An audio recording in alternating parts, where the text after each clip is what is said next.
오늘 이제 캄보디아 팀이요 돌아왔는데요. 우리 박수로 한번 격려를 하고 시작했으면 좋겠거든요.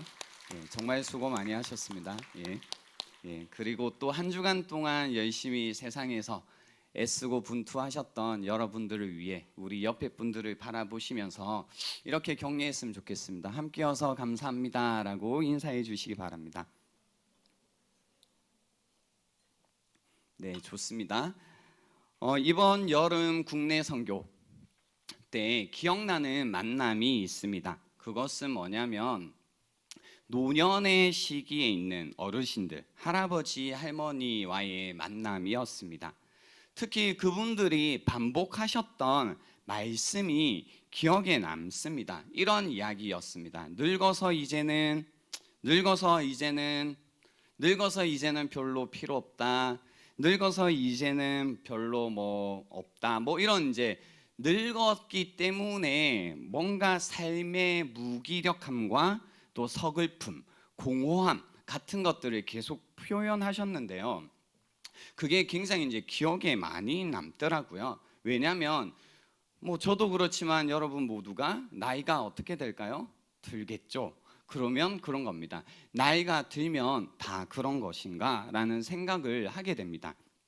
청년 시기를 지나 중년이 될 것이고 또 시간이 지나면 나 역시 여러분 역시 노년의 시기를 맞이하게 될 텐데 그저 그때가 되면 죽을 날만 기다리며 아무 소망 없이 살아야 하는 것인가? 라는 생각이 들었습니다.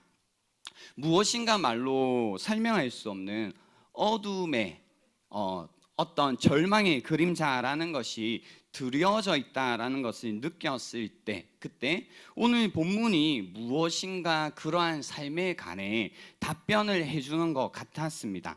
무엇인가 다시 삶에 소망이라는 것을 찾아주는 것 같은 느낌이었습니다.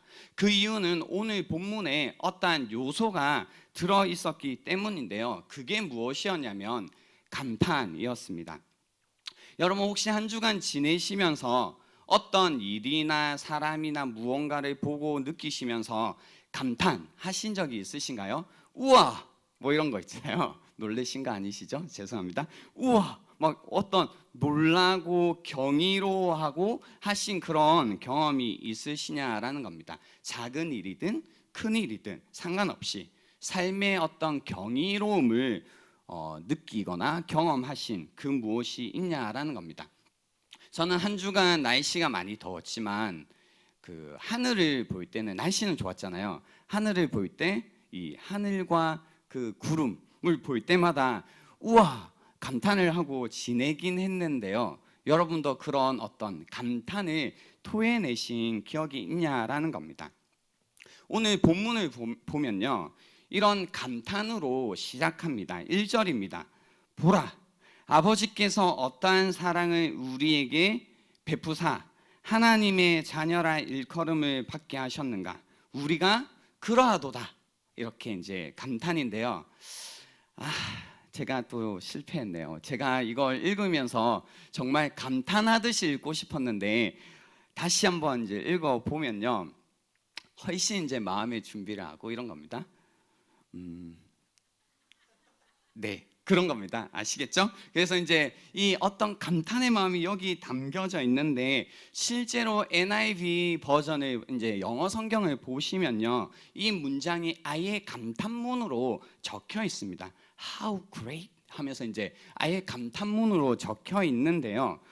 여기에서 이제 보라에 해당되는 단어가 무엇이냐면 정말로 이제 보라라는 건데 단순히 눈으로 보다라는 뜻도 있지만 이것 봐라, 주목해 봐봐, 뭐 이런 우와 진짜 한번 봐봐라는 느낌이 있습니다. 그래서 요걸 이제 다시 좀 더 원어에 가깝게 바꾸면 이것 보세요. 아버지께서 정말 놀라운 사랑을 베푸셨어요 라는 이쯤의 느낌으로 이제 보셔야 되는 겁니다. 그래서 이것 봐라, 보라 라는 것은 무엇인가 이제 대충 눈으로 본다라는 뜻이 아니라 한번 마음을 다해 헤아려 보라 라는 뜻이 되는 겁니다. 그래서 아버지가 베푸신 것을 한번 헤아려 보라 라는 겁니다. 아버지가 우리에게 주신 것을 헤아려 보라라는 거죠. 여기에서 오늘 제가 이제 이 문장에서 한 가지 단어를 좀 집중적으로 연구를 했는데요. 어떤 단어였냐면 이 동사인 베푸셨다라는 동사입니다. 베푸사. 우리나라 성경에는 그렇게 되어 있죠. 어렵지만 한 번만 따라해 보세요. 디도미라고 한번 따라해 보시겠어요? 디도미. 다시 디도미. 이 베푸사의 헬라어 단어가 디도미인데요. 이 단어의 뜻이 무엇이냐면 자신을 dedicate, 자신을 이제 바치다 또는 작품에 사용될 때는 헌정하다 혹은 봉헌하다, 희생하다라는 뜻을 가지고 있습니다. 그래서 제가 이 단어가 사용된 성경의 예를 통해서요, 이 동사가 어느 정도의 무게감인지를 한번 살펴봤는데요. 누가복음 22장 19절에 이 베푸사 디도미가 사용되었는데 이런 문장입니다.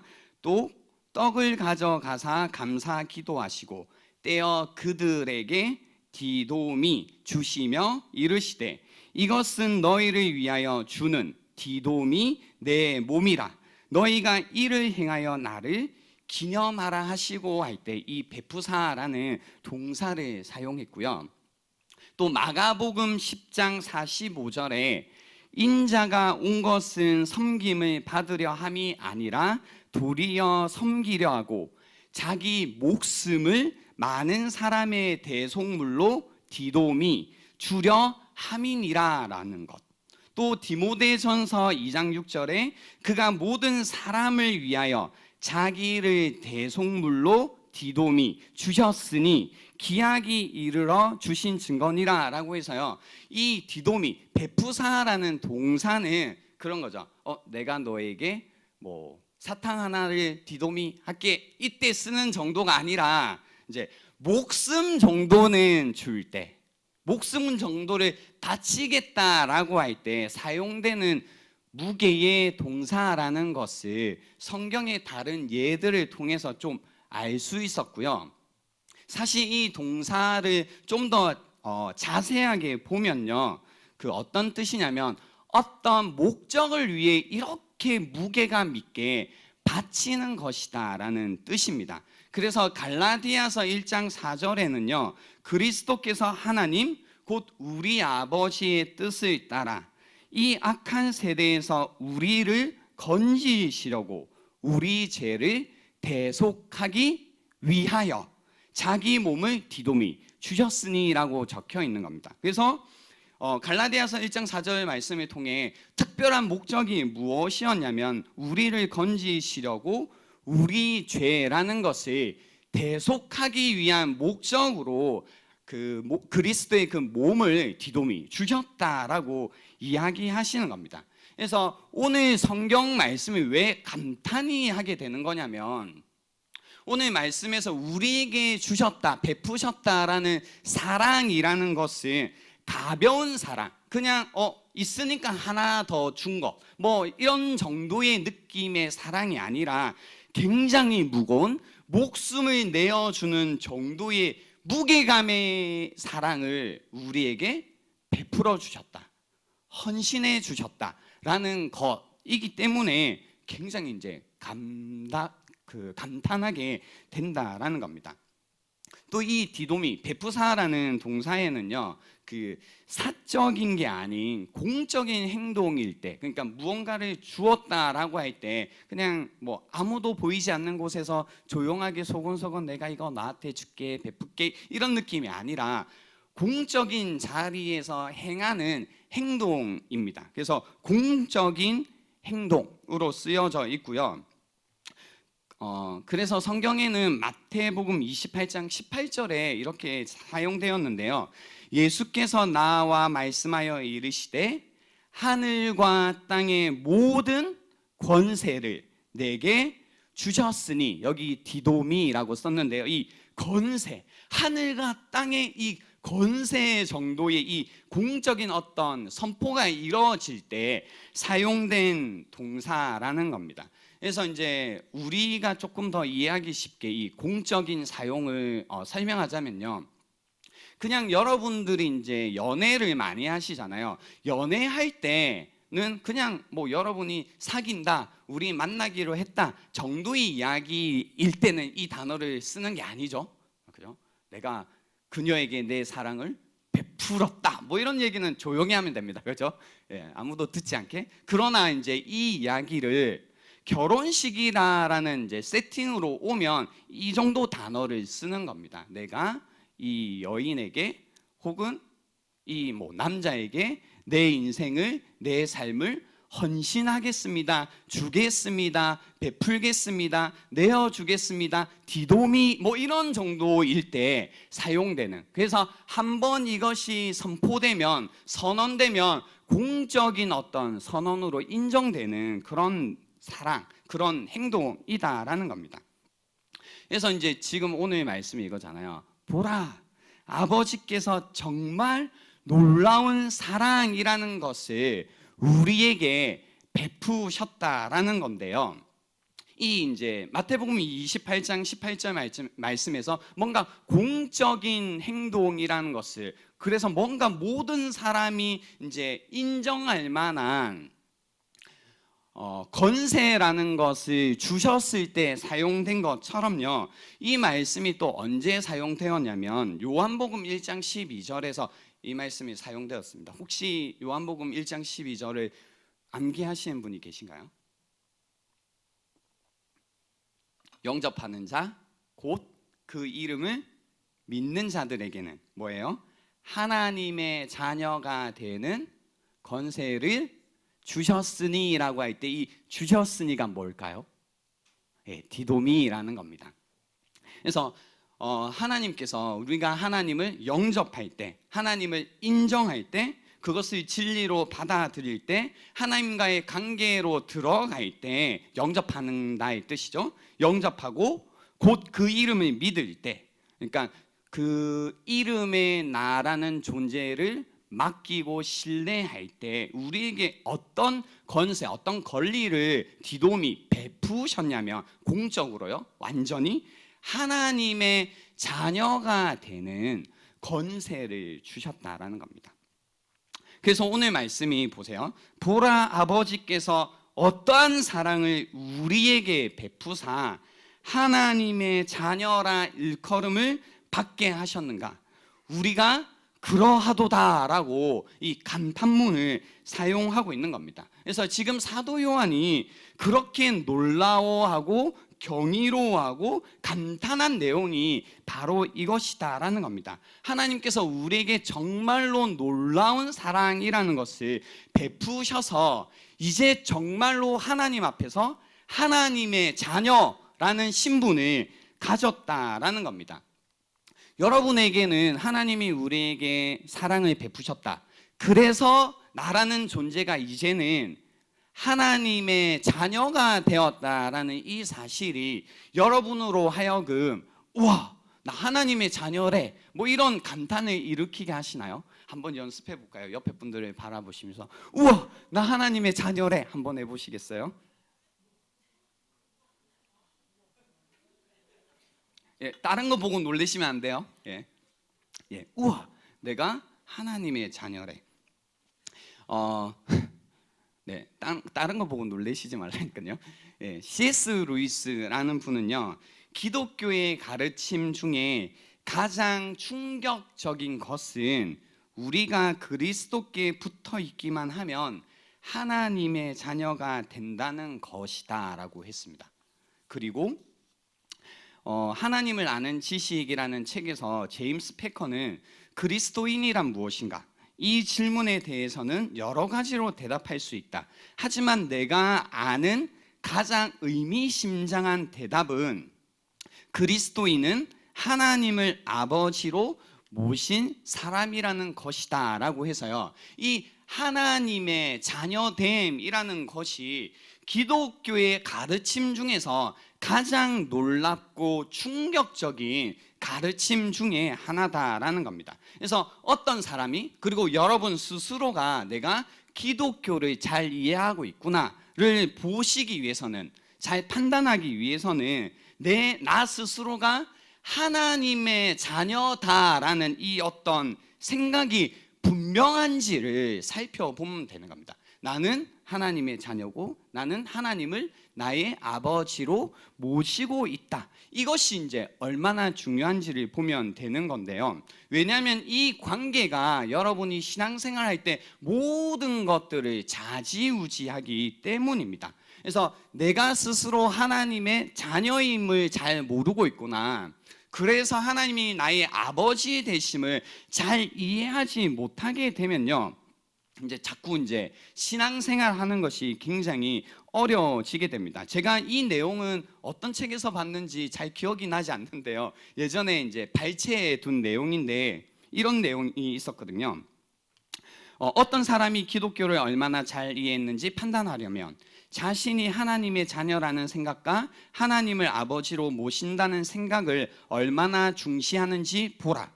그것이 예배와 기도와 인생에 대한 그의 전체 견해를 촉진하고 주관하는 생각이 아니라면 이는 기독교를 그리 잘 이해하지 못했다는 증거다. 그리스도께서 가르치신 모든 것, 신약을 새로운 언약으로 곧 구약보다 더 나은 것으로 만드는 모든 것, 유대적인 것과는 반대되는 모든 기독교적인 것은 하나님의 아버지 되심에 대한 지식에 요약되어 있기 때문이다. 아버지라는 말은 하나님을 나타내는 그리스도인의 호칭이다라고 되어 있는 겁니다. 그래서 여러분에게 다시 한번 이 시간을 통해서 물어보고 싶은 질문은 이겁니다. 여러분은 하나님의 자녀라 일컬음을 받게 하셨다는 그 사랑을 이해하고 계신가요? 우선 머리로요. 그리고 여러분은 하나님의 자녀란 일컬음을 받게 하셨다라는 그 사랑에 대한 마음으로부터 이제 꼽히는 감탄이 있냐라는 겁니다. 이제 이런 질문을 하면 한 주간만 너무 이제 현재의 기분으로만 이것을 판단하면 좀 어려울 수 있겠다 싶은데요. 그냥 여러분의 한번 전반적인 삶을 돌아보십시오. 나는 정말 하나님의 자녀됨에 대한 이해가 있는가? 그리고 나는 하나님에 대한 자녀, 하나님의 자녀다라는 것 때문에 내 안에 어떤 감사와 감동과 기쁨이라는 것이 나한테 있는가? 그래서 이런 설교를 들을 때마다 잠시 침체되어 있었지만 다시 그러한 마음들이 이렇게 솟구치는가? 뭐 이런 것들을 생각해 보면 되는데요. 이것이 생각보다는 어려운 것 같아요. 그러니까 지금 여러분의 표정을 봐도 어렵거든요. 무슨 소리 하나, 목사님 진짜 그렇게 기뻐해야 되는 거 맞나? 뭐 이런 생각을 하시는데 그 이유가 저는 오늘 말씀에 있다고 생각합니다. 저희 오늘 본문을 조금 더 이제 이어가 보면요, 1절에 그러니까 이런 감탄문을 한 다음에 그러므로 이상한 문장이 붙어 나왔거든요. 세상이 우리를 알지 못함은 그를 알지 못함이라라는 문장이 붙어 나왔었어요. 그러니까 앞에 보라 아버지께서 어떠한 사랑을 우리에게 베푸사 하나님의 자녀라 일컬음을 받게 하셨는가? 그리고 우리가 그러하도다. 그러므로 세상이 우리를 알지 못함은 그를 알지 못함이라라는 좀 이해할 수 없는 문장이 같이 붙어 있는데요. 제가 좀 전에 그랬죠. 우리가 하나님의 자녀됨에 대한 감사, 감동을 잃어버리고 있는 이유가 바로 요 문장 때문일 수 있습니다 라고 한 게 뭐냐면 그거죠. 세상은 절대로요 하나님의 자녀됨이라는 것을 이해할 수도 없고 알 수도 없고 느낄 수도 없다라는 겁니다. 왜냐하면 아버지 되시는 하나님의 존재를 이해하지 못하기 때문에, 그래서 내가 하나님의 자녀다라는 거에 대한 개념 자체가 아예 없다라는 겁니다. 그래서 여러분이 세상에 나가서 사시면 세상이 끊임없이 여러분에게 이제 다그치는 것이 무엇이냐면 이거죠. 여러분이 하나님의 사랑받는 자녀다라는 사실을 계속 잊어버리라고 다그치는 겁니다. 그래서 새 속에 빠지면 내 삶 가운데 아버지의 사랑이 계속 빠지게 되는 겁니다. 새 속은 뭔지 이제 지난번 세상이라는 설교를 통해서 어느 정도 이해하고 계실 거다 생각하는데요. 그러니까 여러분이 계속 세상에 빠지면, 세속주의에 빠져들기 시작하면, 이거 이해하시죠? 세상에 빠졌다라는 것 다시 설명 안 해도 되죠? 됐나요? 예. 세상에 여러분 계속 빠지고, 여러분의 마음이, 여러분의 어떤 갈망이, 여러분의 삶의 중심이, 여러분의 삶의 목표라는 것이 계속 세상으로 향하기 시작하면, 이생의 사랑과 안목의 정욕과 육신의 정욕으로 계속 빠져들기 시작하면 여러분에게서 계속 잊혀져 가는 게 무엇이냐면 이 하나님 아버지의 사랑이라는 겁니다. 그래서 이게 언제 딱 드러나게 되냐면, 뭐 괜찮을 때는 모르고 살죠. 잘 나가고 있으니까. 근데 실수하고 뭔가 잘못되고 뭔가 어려움이 생길 때 내 삶 가운데 어떤 죄책감과 두려움과 우울함과 뭐 이런 것들이 이제 막 찾아들면, 사실 우리가 하나님의 자녀임을 놓치지 않고 살아간다면 어떻게 하냐면, 나의 아버지 되시는 하나님의 품으로 어떻게 할까요? 달려가겠죠. 근데 세상에 빠져 살다 보면 무엇을 놓치게 되냐면 이 아버지의 사랑이라는 것을 놓치는 거죠. 그러니까 그 사랑을 이해할 수 없게 되고 세상처럼 알 수 없는 거죠. 그러다 보니 내가 다시 하나님께로 나아가야 될지도 모르게 되고 고민하게 되고 어려워하게 되는 겁니다. 하나님이 정말로 나를 이해하실까? 나의 이런 모습도 사랑하실까? 이런 나도 하나님이 품어주실까? 막 고민하기 시작하는 겁니다. 근데 하나님께서 우리에게 실제로 뭐라고 얘기하시나요? 우리가 넘어질 때로, 쓰러질 때도, 실수할 때도, 때때로 제 가운데 있다 할지라도 하나님 아버지 곁으로 나오라고 하시잖아요. 우리를 부르시고 다시 구원해 주시고 다시 용서해 주시고 다시 똑바로 살아갈 수 있도록 이제 이끌어 주시는데, 우리가 그걸 하기 힘들어하는 겁니다. 그래서 하나님께서는 지금도 사실 이 시간을 통해서 세상 가운데 빠져 하나님 아버지의 사랑이 빠져버린 여러분에게 다시 초대하고 계시거든요. 아무리 쩔뚝거리더라도 하나님 아버지의 품으로 돌아오라라고 초대하십니다. 이게 이제 탕자의 비유가 우리에게 주는 교훈이잖아요. 근데 여러분 그거 아세요? 진짜 이런 게 성경이 기가 막힌 게요. 누가복음 15장 22절. 아버지는 종들에게 이르되 제일 좋은 옷을 내어다가 입히고, 지금 어떤 장면인지 알겠죠? 탕자의 비유의 내용입니다. 손에 가락지를 끼우고 발에 신을 신기라라고 하는 이 그거 있죠. 탕자가 저 멀리에서 이제 나 어떻게 하지 막 고민하다가 그래도 아버지의 품이지라고 하면서 막 올 때, 이 아버지께서 그 아들의 마음에 반응해서 막 달려가가지고 이제 했던 이야기잖아요.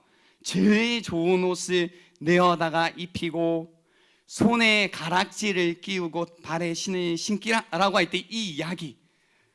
근데 제가 얘기했잖아요. 성경이 진짜 기가 막힌 게요. 여기에서 손에 가락지를 끼우고, 여러분이 여기 이제 성경을 만약에 설교를 들으신 적이 있다면 손에 가락지를 끼웠다라는 게 다시 아들로서의 어떤 신분의 회복의 의미라는 걸 배웠을 텐데요. 여기 끼우고가 혹시 어떤 동사를 썼을까요?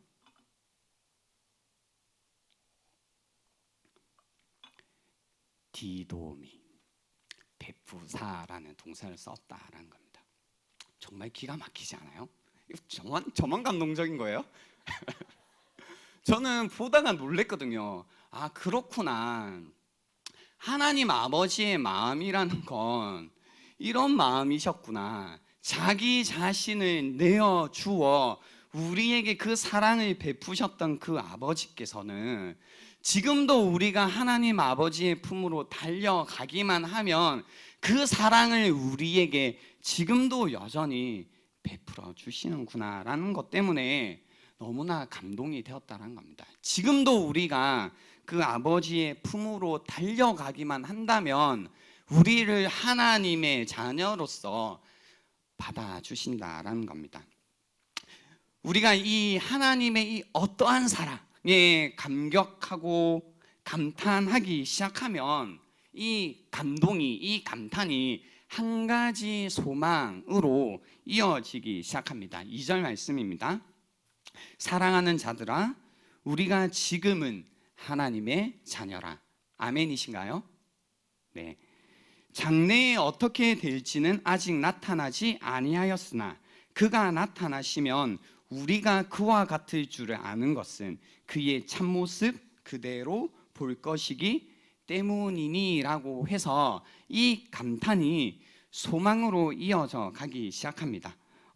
여기에 나타나 있던 소망이란 것은 제가 간단하게 정리했는데요. 세 가지. 하나가 그가 나타나시는 거고요. 두 번째는 우리가 그와 같을 줄을 아는 것. 세 번째는 그의 참모습 그대로 보게 되는 것인데요. 그러니까 그거죠. 그가 나타나심. 예수님이 다시 오시는 것.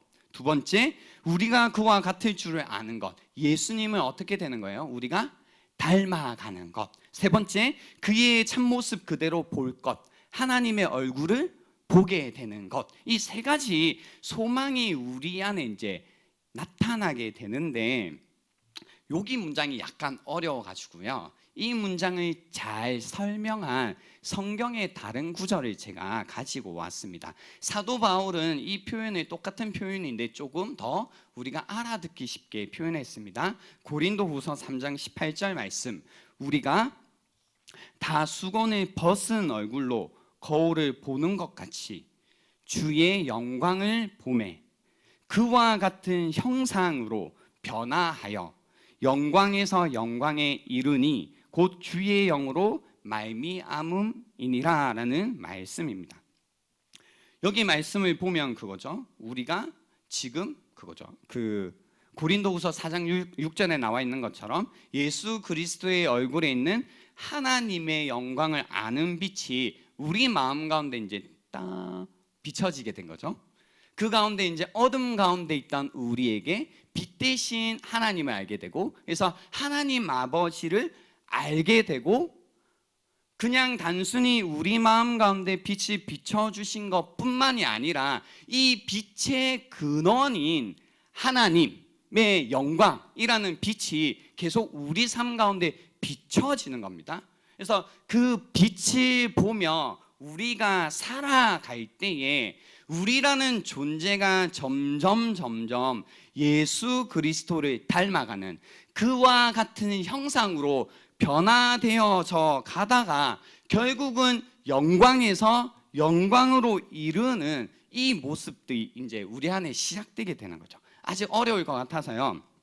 그래서 이 말씀 뒤에 보면요, 고린도후서 4장 16절입니다. 우리가 낙심하지 아니하노니 우리의 겉사람은 낡아지나 우리의 속사람은 날로 새로워지도다. 17절 우리가 잠시 받는 환난에 경한 것이 지극히 크고 영원한 영광에 중한 것을 우리에게 이루게 함이니. 18절 우리가 주목하는 것은, 바라보고 있는 것은 보이는 것이 아니요 보이지 않는 것이니 보이는 것은 잠깐이요 보이지 않는 것은 영원함이라 라고 해서요, 그 영원하신 하나님의 영광이라는 것을 바라보며 우리라는 존재가 이제는 예수 그리스도를 날마다 닮아 변화되어져 가는 이 소망이 이제 그리스도인들에게, 하나님의 자녀라 일컬음을 받은 자들에게 생겼다라는 겁니다. 이게 이제 우리의 소망인 거죠. 그리스도인이 된 순간부터 우리 안에 생긴 소망, 주님의 나타나심, 다시 오심을 소망하며 날마다 나의 삶이 주님을 바라보며 주님을 주목하며 살아갈 때에 날마다 나의 삶이 더욱더 주님을 닮아 변화되어져 갈 거다라는 이 소망 가운데 결국은 나의 이 모습대로 참모습이신 하나님 아버지를 보겠다라는 그 소망으로 살아가는 것, 이것이 우리 안에 생긴 소망이다라는 겁니다. 여러분 안에 이 소망이 있으신가요? 주님의 다시 오심에 대한 소망, 내 인생이라는 것이, 내 삶이라는 것이 예수님을 알기 전과는 전혀 다르게 이제 정말 새롭게 변화되어져 간다에 대한 소망.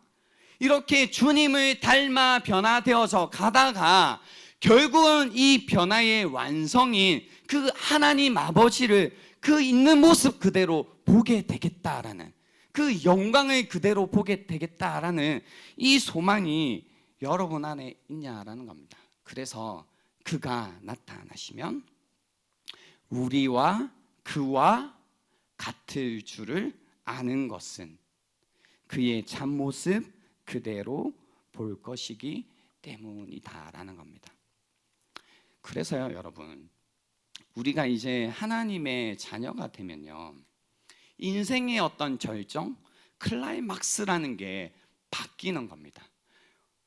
하나님이 없는 인생은 모르겠어요. 그 삶의 절정이라는 게 저는 20대일 수도 있고 30대일 수도 있고 뭐 40대일 수도 있겠죠. 그러고 나면 이제 내리막길인 게 이제 하나님 없는 인생들의 결론이라고 저도 생각이 드는데요. 이제 하나님을 알고 그 이름을 믿고 하나님의 자녀가 되는 권세를 가진 자들은 인생의 클라이막스가 달라져 버린 겁니다. 그 인생의 클라이막스는 언제냐면 하나님을 만나게 되는 바로 그 날이라는 겁니다. 영광에서 영광으로 이르게 되는 그 날이 이제는 우리 인생의 클라이막스가 된다라는 겁니다. 그래서 우리 마음 가운데 날마다 이런 예배에 올 때마다 어떤 갈망이 있어요? 하나님의 얼굴을 향한 갈망, 하나님의 영광을 향한 갈망이 생겨나는 이유가, 오늘도 내가 살아가고 있는 이유가, 내가 살아가고 있는 방향이 그분의 얼굴, 그분의 영광이라는 것을 바라보며 살고 있기 때문에 좀 더 우리의 피부로 강하게 임재하시는 하나님의 얼굴, 그분의 임재, 그분의 영광을 만나는 이 시간이, 이 예배 시간이 늘 기다려지게 되고, 이런 시간을 통해서 하나님의 임재를 느끼고 하나님의 얼굴을 맛보고 하나님의 영광이란 것이 우리를 압도하기 시작할 때마다 이 소망이 다시 한번 우리 심령 가운데 막 불타오르는 겁니다. 그래, 내가 사는 이유는 바로 이거지. 내가 살아가고 있는 목적은 이거지. 내 삶의 방향은 세상과 다르게 바로 이것이지 라는 것 때문에 다시 우리 가운데 기쁨이 회복된다라는 겁니다. 그래서 3절에 보면요, 주를 향하여 이 소망을 가진 자마다, 이러한 소망을 가진 자마다 그의 깨끗하심과 같이 자기를 깨끗하게 하는 이 마음이 우리 안에 생겨나는 겁니다. 날마다 주님을 닮아가고 싶고 주님의 형상대로 나도 변화되고 싶고, 그래서 결국은 더욱더 주님, 그와 같은 모습으로 변화되어 하나님을 만나고 싶은 그 마음 때문에 우리 안에 그의 깨끗하심과 같이 나라는 존재도 점점 깨끗하게 하려고 하는 이 마음이 우리 안에 생겨난다라는 겁니다. 이 부분은 이제 다음 주에 저희가 좀 더 자세하게 다루고요. 오늘 이제 말씀을 조금 마무리하고 싶은데요. 여러분은 아직도 여러분의 인생의 소망이 무엇으로 여기며 살고 계신가요? 내 인생의 클라이막스는 무엇으로 이제 이미지를 그리며 상상하시면서 살아가고 계신가요? 혹시 그 어떤 이미지, 그 상상이 여러분의 정체성과 관련되어 있는 건 아닌가요? 하나님의 자녀다라는 이 엄청난 권세를 예수님께서 그의 목숨을 베푸셔서 우리에게 주셨는데, 그래서 우리가 하나님의 자녀라고 일컬음을 받게 되어서 이제 그러한 권세 가운데 살아가야 되지만, 전혀 다른 그림으로 살아가야 되지만, 여전히 하나님의 자녀가 아니라 다음 주에 배우겠지만 이 세상의 자녀로, 사단의 자녀로 우리가 여전히 살아가고 있기 때문에 이러한 그림도 없고 이러한 소망도 없고 이러한 마음도 없고 이미 나는 끝난 게 아닌가? 이미 내 인생의 클라이막스는 없는 게 아닌가? 벌써 삶을 포기하고 벌써 삶 가운데 절망으로 젖어 있고 이미 노년이 되기도 전에 인생에 어떤 희망과 소망을 잃어버린 분들이 있다면 오늘 이 고백을 다시 한번 회복하시라는 겁니다. 정확하지는 않지만요, 사도 요한이 요한 1서를 적고 이 감탄문을 적었을 때 나이가 가장 어리게 잡았을 때 60세고요 많게 잡으면 90세거든요 그러니까 일단 우리보다는 엄청 많은 거죠. 근데 이 노년 시기에 있던 이 사도 요한조차 그가 예수님을 알고, 아니죠, 다시 하나님과의 사귐 가운데 하나님의 자녀됨을 알고 살아갔을 때 그의 노년에 조차 이런 감탄을 할 수 있었다면 이것이 우리에게 주는 교훈은 정말 어마어마한 것이다라는 겁니다. 60세, 70세, 90세, 만약 90세라고 했을 때 90세 노인이 이런 감탄, 이런 감동이 그 마음 가운데 있었고 여전히 나는 내 인생의 절정이 기다리고 있습니다. 나는 여전히 주님 볼 날을 기대하고 있습니다. 그날이 내 인생의 가장 클라이막스일 겁니다. 나는 그날을 고대하며 살고 있습니다라는 이 고백이 지금 현재 여러분의 삶 가운데 어떤 교훈을 주냐라는 겁니다. 그래서 저는 오늘 이 시간을 통해서 다시 하나님의 자녀됨이라는 것이 여러분에게 혹시 넘어졌던, 좌절했던, 실망했던 여러분의 인생의 자리라는 것에서 다시 일어나게 하는 힘이 되면 좋겠고요. 다시 주님의 영광을 바라보는 그 주목함이 다시 여러분의 어떤 연약함과 실패와 우울함을 바라보던 자리에서 일으키게 만드는 힘이 되면 좋겠다라는 겁니다. 그리스도인은요, 다시 우리가 하나님의 자녀임을 기억하고 다시 내가 그리스도의 모습처럼 변화되는 것을 기억하고 내가 하나님의 영광을 주목하며 다시 시선을 거기로 향하기 시작할 때 여러분의 삶 가운데 잃어버렸던 감동과 그 신비와 그 경이로움과 또 그것이 가져다 주는 기쁨, 충만한 기쁨이 회복될 것이다 라는 겁니다. 이 시간을 드릴 테니까요, 오늘 말씀